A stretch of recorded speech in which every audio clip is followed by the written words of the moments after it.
Sa Showbiz Saksi, dinagsa ng fans ang concert ngayong gabi ng mga finalists ng American Idol Season 11. Ang half-Pinay na si Jessica Sanchez nakatanggap pa ng standing ovation. Saksi si Katati Bayan. Jam-packed American Idol Season 11 Live Tour 2012 sa The Big Dome ngayong gabi. Hindi magkamayo ang libo-libong Pinoy fans sa performance ng AI Idols.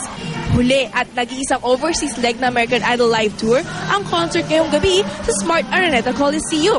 Kaya naman todo birit at hiyawan ang mga finalists on stage. Pero ang pinaka-inabangan ay ang production number ng Filipino-Mexican na si Jessica Sanchez na nakatanggap pa ng standing ovation mula sa audience. Once in a lifetime yan eh. Kasi super galing niya, super talented siya. Siyempre, kababayan natin. Pinaka-proud siyempre ang kanyang mga kaanak.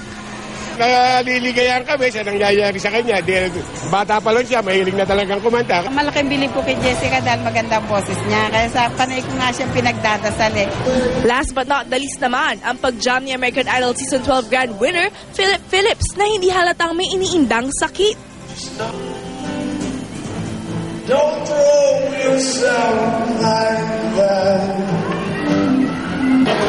Ilang local celebrities naman ang naispatan sa concert, tulad din ng Ina Raimundo, Sunshine Cruz at kanyang mga anak, at ang mga chikiting ni Rufa Gutierrez na sina Lauren at Venice. Namataan din sa concert si GMA Executive Vice President and Chief Financial Officer Felipe S. Yalong.